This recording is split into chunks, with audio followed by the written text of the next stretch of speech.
I won $15 million, but my boyfriend claimed it was his. He even tried to lock me out of the account. He didn't know I had already changed the beneficiary name. My sweet legal revenge. They say money changes people, but I never thought it would expose my boyfriend's true colors. When I won $15 million, I expected celebration. Instead, I got betrayal. Before we continue, comment below where you're watching from. And for more sweet and unexpected revenges, don't forget to like this video and subscribe. They say money doesn't change people. It only reveals who they really are. At least that's what I believe now. Back then, I was too blinded by love to see what was right in front of me. If you'd asked me a year ago if my boyfriend could ever betray me, I would have laughed in your face. We had been together for almost 5 years. 5 years of laughter, road trips, inside jokes, and nights spent dreaming about the future. We weren't perfect, no couple is, but I thought we were solid. He was charming, funny, and made me feel like I was the only woman in the world. He would hold me close on cold nights and whisper that one day we'd be rich, living in a big house far away from all our worries. And I believed him. I trusted him more than anyone else in my life. We shared everything, our time, our home, even our debts. When money was tight, I picked up extra shifts. When he was stressed, I supported him. I thought we were partners in every sense of the word. My friends sometimes warned me, though. They said he was too smooth, too quick with excuses when things didn't go his way. But love makes you deaf to warnings. I brushed it all off. I remember one night in particular, just a few months before everything happened. We were sitting on the couch, half watching a movie while he scrolled on his phone. Out of nowhere, he said, "If I ever won the lottery, I'd keep it all to myself. No splitting, no sharing. People get greedy." I laughed. I thought he was joking. "You'd share it with me though, right?" I asked, nudging him playfully. He smiled, that easy smile that always melted me. "Of course, babe. You know I'd take care of you." Back then, I didn't realize that little statement was his truth slipping out. I didn't realize that one day, those words would come back to haunt me. Fast forward to the night I bought the ticket. It wasn't anything special. I had picked up groceries on the way home, and the cashier smiled at me as she handed me change. The lottery machine was right there by the counter, and something inside me whispered, "Why not? Just one ticket." I don't even know why I did it. Maybe it was fate. When I got home, I tossed the ticket onto the kitchen table and forgot about it. Life went on as usual. We argued over bills, laughed at stupid videos, and dreamed about what we'd do if we ever got a big break. I didn't tell him about the ticket, not because I didn't trust him, but because it just didn't seem important at the time. A week later, everything changed. I was alone in the living room, flipping through channels when the winning numbers appeared on the screen. I don't know how to describe the feeling. It was like my heart stopped, then exploded in my chest all at once. I stared at the ticket in my hand, then back at the screen, over and over again. My hands shook so badly I nearly dropped it. The numbers matched, every single one of them. I had just won $15 million. For a moment, I couldn't breathe. My mind raced with thoughts paying off debts, buying a home, finally having freedom. My chest was tight, my eyes were watering, and I whispered to myself, "This can't be real. This has to be a dream." I sat there, alone, hugging that little slip of paper as if it were my lifeline. And in that moment, I thought about him, my boyfriend, the man I'd been with for 5 years, the one I trusted with my whole heart. I imagined his face lighting up, imagined us celebrating together, drinking cheap champagne, dancing in the kitchen, dreaming even bigger than before. I thought this was going to be the happiest night of our lives. But I was wrong, because when I finally told him the truth, that tiny piece of paper didn't just make us rich. It tore our entire relationship apart. And his first words to me weren't "congratulations" or "I love you." They were, "That money is mine." People think winning the lottery is this glamorous movie-like moment where confetti rains from the sky and the world suddenly shines brighter. But the truth is, when it happened to me, it was quiet. Almost too quiet. I didn't even buy the ticket with much thought. It wasn't planned. It wasn't some lucky ritual I followed every week. No, it was a random, ordinary Tuesday, the kind of day where nothing feels special. I had gone grocery shopping after work, my arms aching from carrying bags, my mind tired from another long shift. As I paid, I noticed the glowing lottery machine near the counter. It hummed softly, almost calling out to me. Why not? I thought. Just one ticket, a couple of dollars. What did I have to lose? I slipped the ticket into my wallet and didn't give it another thought. In fact, it almost got tossed into the trash with the receipt later that night. But something I can't explain made me keep it. Maybe fate wanted me to hold on to it. Days passed. Work was exhausting. My boyfriend and I bickered about money again, the same old story. Bills piling up, rent due, gas prices too high. I remember thinking to myself, if I don't catch a break soon, I'm going to break. Then came the night everything changed. I was sitting in the living room, curled up on the couch, flipping through TV channels. The lottery draw came on, like it always did.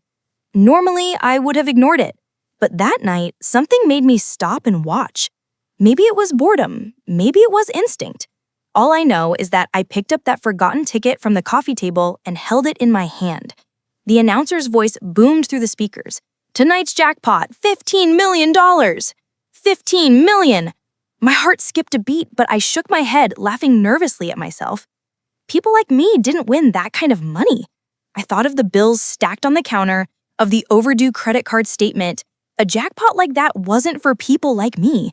Still, I held my breath as the first number appeared on the screen. 12. I looked down. The first number on my ticket was also 12. My stomach tightened. The second number flashed. 27. I froze. My ticket had 27. I remember whispering, no way, no way. Third number, 34. It matched. By the time the fourth number appeared, my hands were trembling so badly the ticket nearly slipped through my fingers. Each number that matched made my pulse pound louder in my ears. 45, matched. 7, matched. The announcer's voice grew more dramatic, dragging out the suspense. And the final number. I could barely breathe. My vision blurred as tears welled in my eyes. 19. I gasped. My ticket, my simple, ordinary, bought-on-a-whim ticket had every single number. Every single one. For a second, I couldn't move. I just sat there, frozen, staring at the screen, then back at the ticket, then back at the screen again. My heart hammered so violently, I thought it might burst out of my chest. $15 million. I whispered it out loud, almost afraid to hear the words. 15 million. $15 million. My body shook uncontrollably. My knees went weak, my throat dry. I felt like I was floating, like I wasn't even in my own living room anymore. A laugh bubbled out of me, then turned into a sob. Tears streamed down my face as I clutched that little piece of paper, hugging it to my chest as if someone might rip it away from me. $15 million. Do you know what it feels like to suddenly realize your entire life has changed in an instant? That all the struggles, all the nights spent worrying about bills, all the fights over money were over? It's overwhelming, almost too much to take in. I thought of everything at once, buying a house, traveling the world, paying off debts, helping my family. The weight of years of stress seemed to lift off me in one breath. But then, as the joy surged through me, another thought crept in, a darker one. How would my boyfriend react? We'd been together 5 years. We'd dreamed of this moment so many times, half joking about what we'd do if we ever won. But this wasn't a joke anymore. This was real. I told myself he'd be thrilled, that we'd wrap me in his arms, that we'd celebrate together, that we'd finally have the life we always talked about. I believed that with all my heart. But what I didn't know then was that sharing the news with him wouldn't bring us closer. It would rip everything apart. Because instead of saying congratulations, he would look me straight in the eye and claim the money was his. And in that moment, the nightmare would begin. The first person I wanted to tell was him, my boyfriend. After 5 years together, through every struggle and every storm, I thought he deserved to be part of the happiest moment of my life. My heart was racing with excitement as I clutched that ticket like it was a golden key to our future. I imagined his face lighting up, the way his arms would wrap around me, maybe even tears in his eyes as we realized our lives had just changed forever. But the reality was nothing like that. He walked in from work a little after 8, tossing his keys carelessly on the counter, looking tired and distracted. I could barely hold myself together. I was practically bouncing on the couch. "Babe," I blurted out, my voice trembling with joy. "You won't believe this. You are not going to believe this." He gave me a half smile, his usual, "What now?" look. "What's up?" he asked, kicking off his shoes. I held up the ticket, my hands shaking. I won. I actually won. $15 million. This is the winning ticket. For a moment, he froze. His eyes flicked from my face to the ticket in my hand. I waited for the explosion of happiness, the hug, the kiss, the shared scream of disbelief. But instead, his expression shifted. The corners of his mouth twitched, but not into a smile. His brow furrowed, his eyes narrowed. And then he said it. "That's mine." The words were flat, cold, like ice water poured over my skin. I laughed nervously, thinking I had misheard. "What? No, baby, this is ours. Can you believe it? $15 million. We're set for life." But he didn't laugh. He didn't smile. He stepped closer, his jaw tightening. "No, that's my ticket. You wouldn't even have bought it if I didn't always talk about winning. You used my money. So technically, it's mine." My stomach dropped. The air in the room seemed to vanish. I stared at him, searching his face for any sign that this was some sick joke. But there was nothing playful in his eyes. Only hunger, only greed.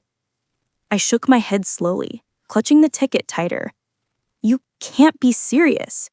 "I am," he snapped. "You think you're just going to keep $15 million to yourself? After everything I've done for you? After all the times I paid for you, supported you, put up with you?" His voice rose with every word, sharp and accusing. My chest tightened. This wasn't the reaction I had dreamed of. This wasn't the man I thought I knew. Instead of love, there was calculation in his eyes, as if he were already planning how to spend the money without me. I tried to reason with him. "Listen, we've been together for years. We'll share it. We'll build a future together. This is our chance." He cut me off, his tone low and threatening. "No, don't twist this. That money is mine. You got lucky because of me. You owe me everything." The words stung. Owe him? 5 years of sacrifices flashed through my mind. Late nights working extra shifts, paying bills he forgot about, supporting his dreams when mine had to wait.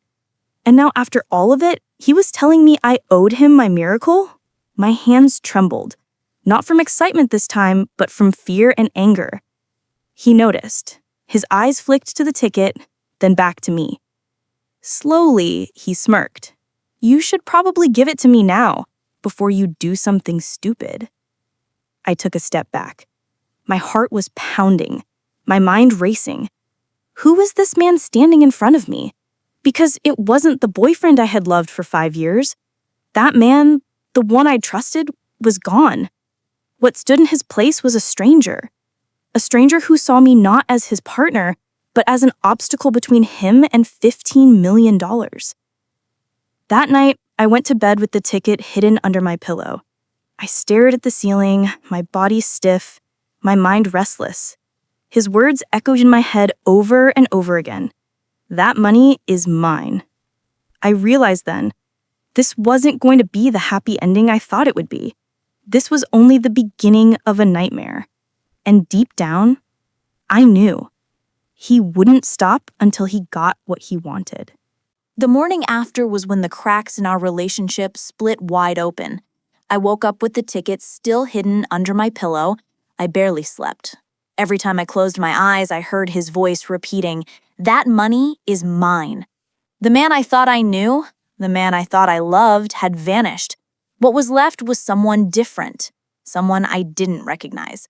When I walked into the kitchen, he was already there, sipping coffee, scrolling on his phone. He didn't say good morning, he didn't even look up. The silence was heavy, almost suffocating. Finally, he spoke. "So, have you decided?" I frowned. Decided what? His eyes flicked up, cold and sharp. "About the money. Are you going to do the right thing and put it under my name? Or do I have to make this ugly?" My heart sank. I tried to keep my voice steady. "The right thing? It's my ticket. I bought it. I won. We can share it, yes, but don't twist this. It isn't yours." His laugh was bitter, humorless. Share it? Don't insult me. You wouldn't even have money to buy that ticket if it wasn't for me. I covered bills when you were broke. I kept us afloat when you couldn't. Everything you have is because of me. I clenched my fists. His words cut deep, not because they were true, but because of how confidently he believed them. I thought of all the late nights I worked while he stayed home playing video games, of the rent I paid, the groceries I bought, the sacrifices I made, and now he was rewriting history, painting himself as the savior. My voice trembled, not with fear, but with anger. Don't you dare pretend you carried me. I've done more for us than you ever have, and you know it. Don't take my moment away from me. His expression hardened. He slammed his mug onto the counter so hard I flinched. You're being selfish. You're acting like some spoiled brat. Do you think you'll even know what to do with that kind of money? Without me, you'll blow it all in 6 months. You need me, and that's why the money stays with me. My stomach twisted. I couldn't believe the arrogance in his voice, the way he looked at me like I was incapable of handling my own life. I whispered, almost to myself, "You don't love me, do you? You just love what I can give you." For a moment, his mask slipped. His jaw tightened. His eyes darted away just for a second, but it was enough. I saw the truth. He didn't deny it. He didn't comfort me. He didn't say, "Of course I love you." Instead, he sneered. Love doesn't pay bills. Money does. And now that we finally have some, don't screw it up by being stupid. Tears burned in my eyes, but I refused to let them fall. I wouldn't give him the satisfaction. Instead, I straightened my shoulders, holding his gaze. If you think you can bully me into handing over my win, you're wrong. This is my life, my future, and you're not going to take it from me. His smirk returned, cruel and mocking. We'll see about that. The rest of the day passed in tense silence. Every time he walked past me, I felt his eyes lingering, calculating, as if he were plotting his next move. I kept the ticket close, sometimes in my pocket, sometimes tucked into my bra, once even hidden inside the pages of a book. I couldn't trust him, not even to leave it lying on the counter. That night he tried again. He cornered me in the hallway, his voice low and dangerous. "You don't understand, babe. You can't handle this alone. I'm protecting you from yourself. Just sign it over and everything will be fine." I shook my head. No, never. His face darkened, his jaw clenched. For the first time, I was afraid of him. Not just of losing the money, but of what he might do to me if I kept resisting. I went to bed with my heart pounding, listening to every creak of the floorboards, every shift of the house. I knew this wasn't just an argument anymore. This was a battle, and he had just declared war. After that argument, things between us changed forever. He stopped pretending. The affection, the little gestures, the warmth that once made me feel safe, all gone. What replaced it was tension, manipulation, and a quiet kind of menace. I could feel it in the way he looked at me. He didn't see me as his girlfriend anymore. He saw me as a wall standing between him and $15 million. And he was just waiting for his chance to break through. At first, I thought I was being paranoid. I told myself I was overthinking, letting fear cloud my judgment. But deep down, my gut screamed the truth. He was planning something. And I was right. It started with little things. I noticed him hovering when I handled mail, his eyes darting toward my purse whenever I reached inside. Once I caught him in the bedroom, rifling through my dresser drawers under the pretense of looking for a charger. But the moment that confirmed it came one evening when I logged into my online banking. There it was, a failed login attempt. 3 of them, actually, all within minutes of each other. My heart dropped. I never shared my password with him, not once. Yet somehow he had tried to access my account. I confronted him immediately. "Did you try to log into my bank?" He didn't even flinch. He leaned back on the couch, smirking as if I were amusing him. "You're imagining things." But the corner of his mouth twitched, betraying him. I pressed harder. "Don't lie to me. I know it was you. Why? Why are you doing this?" His smirk vanished, replaced by something darker. Because you don't know what you're doing. You're just going to waste it. I'm making sure it doesn't get screwed up. My blood ran cold. He wasn't even denying it anymore. He had tried to take it right out from under me. I thought that would be the worst of it, but the betrayal went deeper. A few nights later, I woke up to the sound of typing, soft, rapid keystrokes. I slipped out of bed and followed the glow coming from the living room. There he was, hunched over my laptop. My laptop. His eyes flickered over the screen, his fingers flying across the keyboard. "What are you doing?" My voice cracked like a whip through the silence. He jumped, slamming the laptop shut. "Nothing. Couldn't sleep. Just checking emails." But I saw the screen before it went black. I saw the words beneficiary details. He had been trying to change the beneficiary of my account. If anything happened to me, if the money couldn't be claimed under my name, it would have gone straight to him. My knees went weak. I couldn't breathe. He had actually tried to erase me from my own winnings. The man I had trusted, loved, sacrificed for, was plotting to cut me out completely. I didn't yell. I didn't cry. I just stared at him, my heart breaking and hardening at the same time. He stood slowly, almost towering over me, his voice low and threatening. "You should just let me handle this, babe. Stop fighting me. It'll be easier that way." Easier. That word echoed in my head all night. He thought I would give in, that I'd be too scared to push back. He thought love or fear would make me weak, but he was wrong. If he wanted war, then I'd give him one. The very next day, I made a quiet phone call.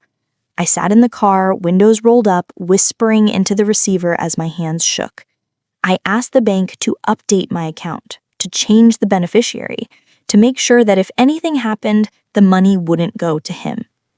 When the woman on the other end asked who I'd like to list instead, I smiled through my tears. I said, his brother. The irony was delicious. If he wanted to steal from me, he'd be handing the fortune to his own flesh and blood instead. As I hung up the phone, I felt a strange calm wash over me. For the first time since this nightmare began, I wasn't afraid. I had taken back control. He thought I was outsmarting him. He thought betrayal would break me, but he had no idea I was already plotting my revenge. That night, I couldn't close my eyes. Not for a second. I lay in bed, staring at the ceiling, listening to the creaks of the house as if every sound were a warning. My body was tense, my chest heavy, my heart racing. Sleep was impossible. The man lying just a few feet away from me was no longer my boyfriend. He was a stranger I couldn't trust, a stranger who might take everything from me, maybe even more than money. I kept my hands wrapped around the ticket, tucked inside an envelope I hid under my pillow. It felt like my only lifeline. My fingers ached from clutching it so tightly, but I didn't dare let go. Every breath he took beside me felt dangerous, slow, steady, almost too calm. I wondered if he was asleep or just pretending, waiting for the moment I drifted off so he could reach under my pillow and snatch the ticket from me. The betrayal replayed in my head like a broken record. The smirk on his face when I caught him at my laptop. The coldness in his voice when he said, "It'll be easier that way." Easier for who? For him? For me? Or easier for him to erase me completely from the picture? I turned on my side, staring at the faint outline of his body in the dark. My chest tightened. This was the man I once loved, the man I thought I'd marry someday. And now I was afraid of him, truly bone deep afraid. Fear twisted into anger. How dare he? How dare he take my moment of joy and turn it into a nightmare? How dare he try to steal what was mine, what I earned, even if it was luck? But then another thought struck me, a darker one. What if he didn't just want the money? What if he wanted me gone entirely? I had seen the way he looked at me lately as if I were nothing more than a hurdle in his way. If he could erase me from the beneficiary line, what would stop him from erasing me for real? The idea made my skin crawl. I pulled the blanket tighter around me, my heart pounding so loud I was sure he could hear it. The hours crawled by. Midnight, 1 a.m., 2. I kept checking the clock, each minute stretching longer than the last. My body begged for rest, but my mind refused to let go. At some point, I slipped out of bed and padded quietly into the living room. I sat on the couch in the dark, hugging the ticket to my chest, rocking slightly like a child trying to comfort herself. My phone buzzed on the table, startling me. It was just a notification, but the sound was enough to spike my nerves. I thought about calling someone, my sister, my best friend, even the police. But what would I say? My boyfriend might be plotting to steal my lottery win? It sounded ridiculous, paranoid. They wouldn't believe me, not without proof. And yet, the fear was real. By 3 a.m., my thoughts were spiraling. Should I leave him? Should I pack my things, take the ticket, and disappear before he had the chance to make another move? But leaving wasn't simple. My name was on the lease, our lives were tangled together, and most of all, he would notice. He would know something was wrong. I was trapped. At 4 a.m., exhaustion finally began to weigh me down. My eyelids dropped, but every time they shut, I saw flashes. His smirk, his eyes, the word mine echoing like a threat. I shook myself awake, gripping the ticket tighter. That's when a new thought struck me. I couldn't just keep hiding, waiting for him to act. If I kept living like this, eventually he'd corner me and I'd have no way out. I needed a plan. Something bigger than just changing the beneficiary. Something that would outsmart him, completely. The idea of revenge began to take root. Not loud or explosive, but quiet, patient, calculated. If he wanted to play dirty, then so would I. But my way would be smarter, cleaner, legal. By the time the first light of dawn crept through the blinds, I still hadn't slept. But I no longer felt powerless. I wasn't just the scared girlfriend clinging to her ticket. I was someone preparing for a fight. I glanced back at the bedroom door where he still slept peacefully, unaware. And in that moment, I made myself a promise. If he thought he could steal my fortune, my future, my life, he was about to learn just how wrong he was. After the sleepless night, fear turned into focus. Panic was pointless. I needed a plan that was cleverer than his blunt force. He tried to hack my accounts, sneak around my laptop, and bully me into giving up what I'd rightfully won. If he was going to play dirty, I would answer with something surgical, quiet, legal, and irreversible. I started by thinking like him. Where would he hit first? The bank. Access, manipulation, greed. So I made that the center of everything. The bank call from the car had been my first move. Cold, calculated. I'd asked them to update the beneficiary, and when the teller asked who I wanted, I said his brother's name with a smile that didn't reach my eyes. It felt perverse and deliciously perfect. If he ever tried to steal the money and transfer it to himself, the legal fallback wouldn't return to him. It would go to his brother, a man he genuinely trusted. And the look on his face when he realized the irony would be priceless. But I didn't stop there. Changing the beneficiary was only the foundation. I needed proof, airtight records, and a slow-acting reveal that would strip him of leverage and dignity at the exact moment he thought he'd won. So I spent the next week building the scaffolding. First, documentation. I requested written confirmation from the bank, formal letters, scanned PDFs, account statements, and a dated beneficiary change form. I scheduled everything during hours when he'd be at work, and I did it under the watchful eye of the bank representative who clearly sensed I was frantic but resolute. I saved every email and printed every page, stamping them into a folder I carried like a talisman. Second, a legal safety net. I called a lawyer, not to start a fight, but to make sure the bank changes were solid and to explain my options if he tried anything rash. The lawyer listened, gave me the legal phrasing I needed, and told me plainly, if he tries to transfer or coerce, you are protected. Hearing that sentence out loud tightened something in my chest. It felt like armor. Third, technical lockdown. I changed passwords, activated two-factor authentication on every account he could possibly touch, and set up alerts for any movement. I created a burner email for bank correspondence and redirected statements there. I even changed the security questions to answers only I would know, details only a stranger would guess. Every little digital avenue he might use to worm his way in got sealed. But the part of the plan I loved most was psychological.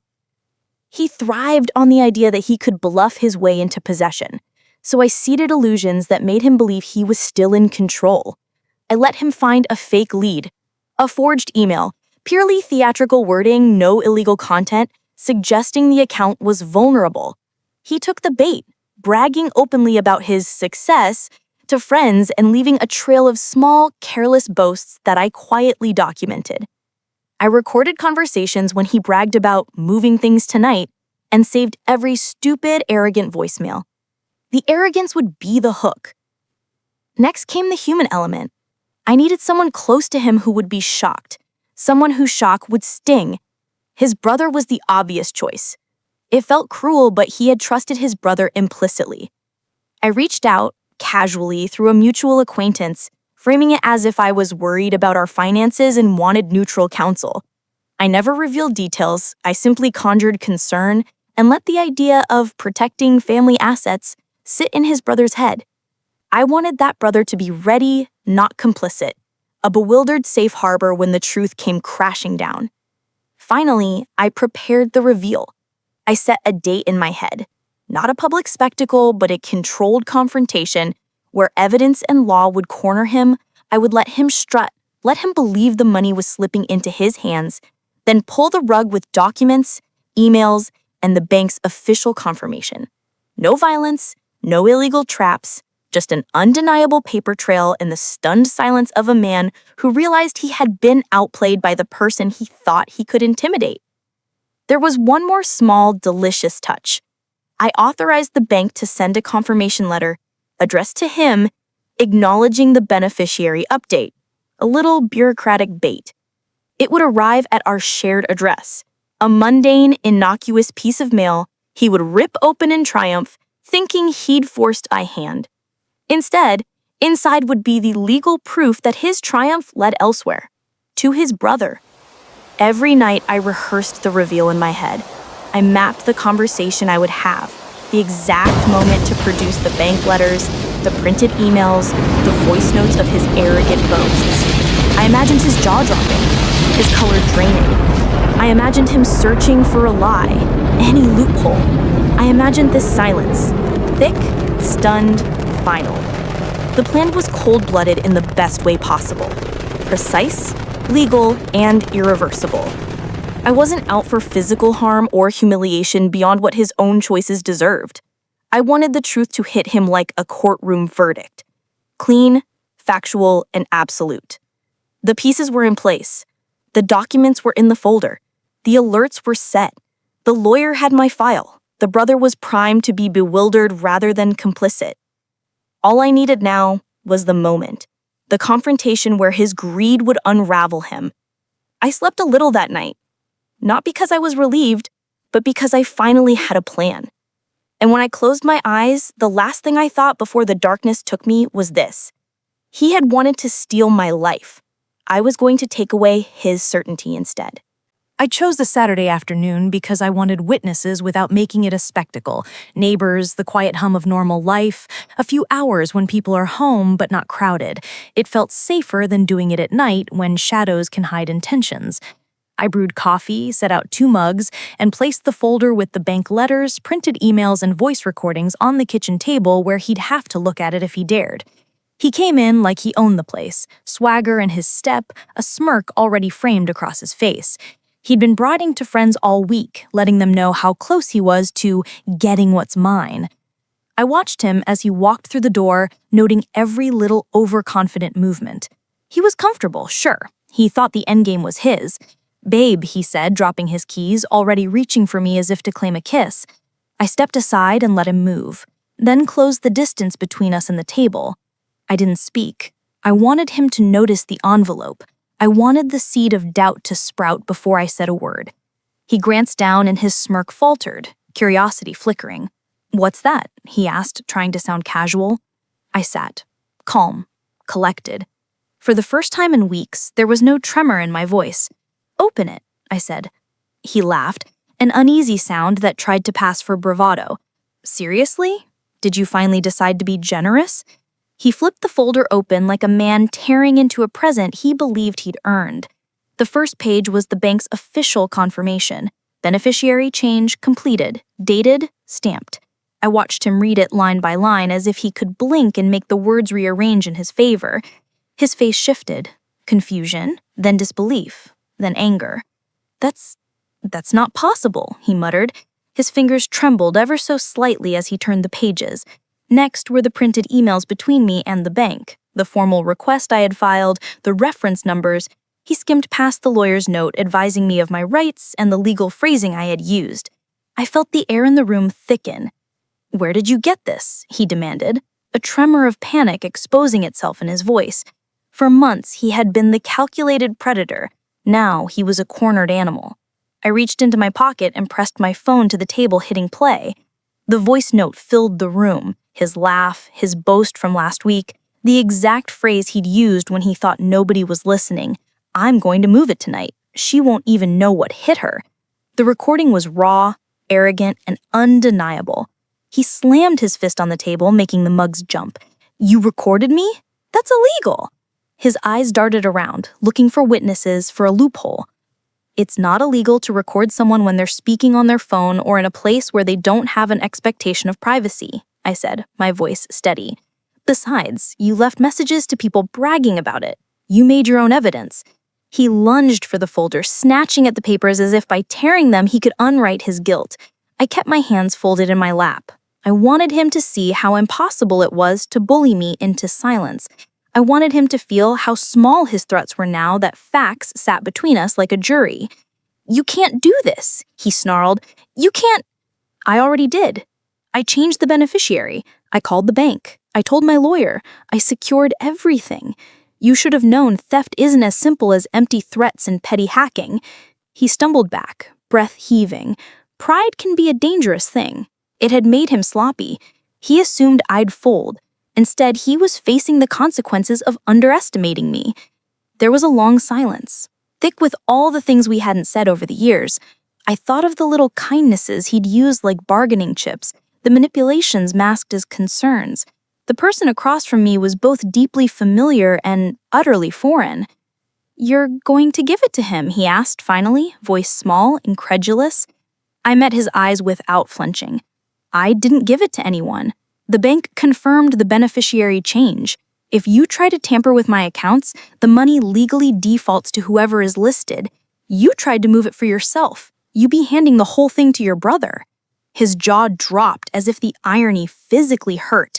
The look on his face when comprehension crashed through was a slow, cruel thing.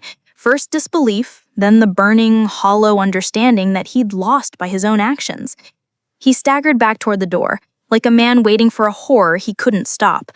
I felt no victory in that moment, only a cold, resolute clarity. This wasn't about humiliation. It was about taking back what was mine and showing him that greed has consequences.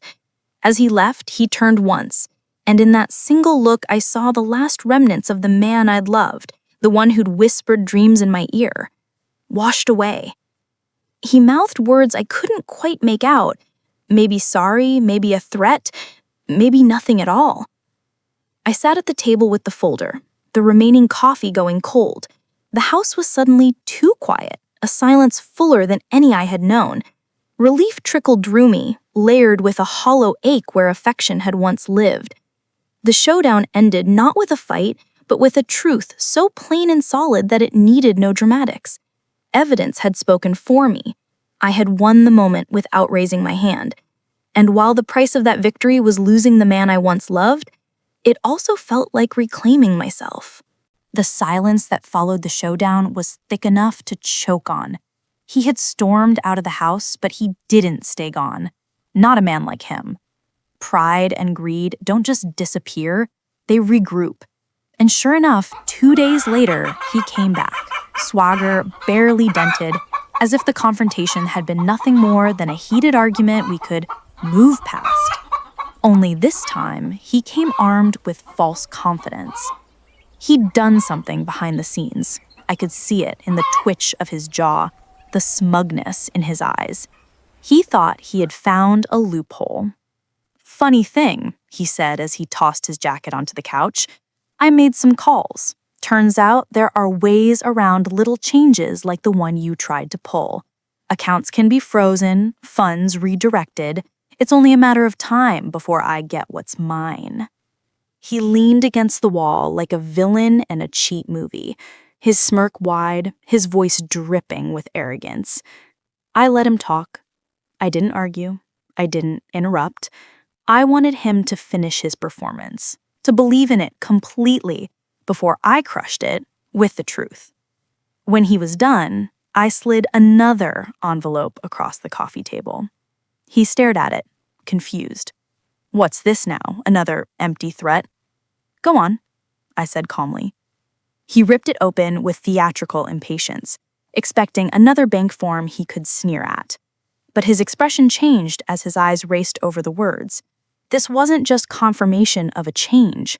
This was a certified letter from the bank, mailed directly to our address, clearly stating that any attempt to redirect funds without my authorization would default to the listed beneficiary, his brother. He read it twice, then 3 times. His lips moved as if the words might change if he sounded them out differently. You didn't," he stammered, voice cracking. "I did. Every path you try to take leads away from you. Every trick you attempt only makes you look like a fool. You thought you were outsmarting me, but all you've been doing is tightening the noose you tied yourself." The shock on his face was exquisite. The blood drained from his cheeks, leaving his skin pale and waxy. For a man who thrived on control, this was death by humiliation. He realized that no matter what he did, hack, bluff, threaten, even tried to manipulate the bank, he would never touch the money. Not a cent. And the cruelest part, it wouldn't even go to me if he forced it. It would go to his own brother. His brother who I knew would never share it with him after learning how dirty he'd played. I leaned forward, folding my hands on the table, my voice low but steady. "You tried to cut me out. You tried to steal everything from me. But in the end, you cut yourself out instead. You betrayed me, and the only thing you gained was the chance to watch someone else enjoy what you'll never have." His breathing quickened, chest heaving as he ran his hands through his hair. "This isn't fair. You can't do this to me. You did it to yourself," I cut in. "The moment you decided it was yours, the moment you broke trust, you lost. This was never about the money. This was about you showing me who you really are, and now you get to live with that truth." For the first time, his voice faltered. He wasn't shouting, wasn't boasting. He was pleading. "Please, you don't have to do this. We can fix it. I'll apologize. No," I said sharply. "You don't get to apologize your way out of this. I loved you. I trusted you. And you treated me like an obstacle to be removed. You've already lost the one thing you can never buy back. Me." The words hung heavy in the air. He sank into the couch, deflated, eyes glassy as the weight of his defeat settled on him. This was no longer about wealth. It was about identity. He had defined himself by what he thought he could take. Now, stripped of that illusion, he was just small. I stood, gathering the folder, the letters, and the recordings. They weren't weapons anymore. They were trophies of survival, proof that I had faced betrayal and come out stronger. "Enjoy watching from the sidelines," I said softly, almost kindly, "because that's all you'll ever get." When I walked out the door, I didn't look back. I didn't need to. The sound of his silence behind me was sweeter than any apology, sharper than any revenge plot I could have dreamed of. It wasn't just about the money. It was about reclaiming power, about showing him and myself that I would never be a victim of his greed. That was the real jackpot.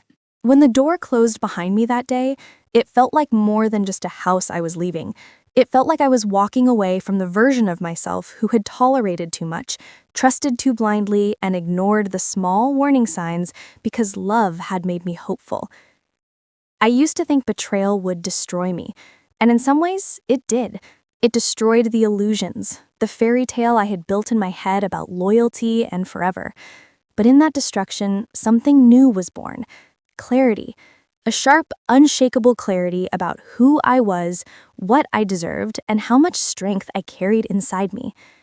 He thought money could control me, that it could erase the history we shared and bend my will into his. He thought greed would silence me. But money doesn't define loyalty. Betrayal doesn't erase resilience, and revenge doesn't always have to be loud, violent, or messy. Sometimes the sweetest revenge is quiet, legal, and undeniable. That's what I learned. That's what he learned too, though I imagine the lesson burned like acid in his throat. He wanted to win by taking what wasn't his, but in the end, all he earned was a front row seat to his own humiliation. And me? I didn't just win a jackpot. I won myself back. The money was just a number, just paper and ink, but reclaiming my power, that was priceless. Now, every time I think back to those sleepless nights, the fear, the paranoia, the endless what-ifs, I realize they weren't wasted. They were the forge that hardened me. They taught me that sometimes life doesn't just hand you lessons, it throws you into fire and dares you to walk out stronger. And I did.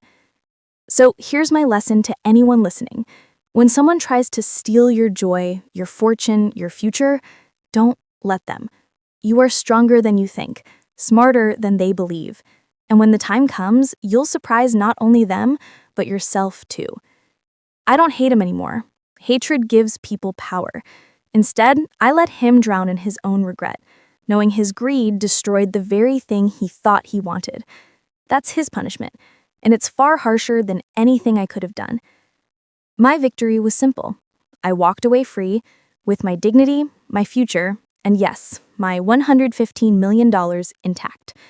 His loss was total: money, love, respect, and the illusion of control. And that right there is the definition of sweet revenge.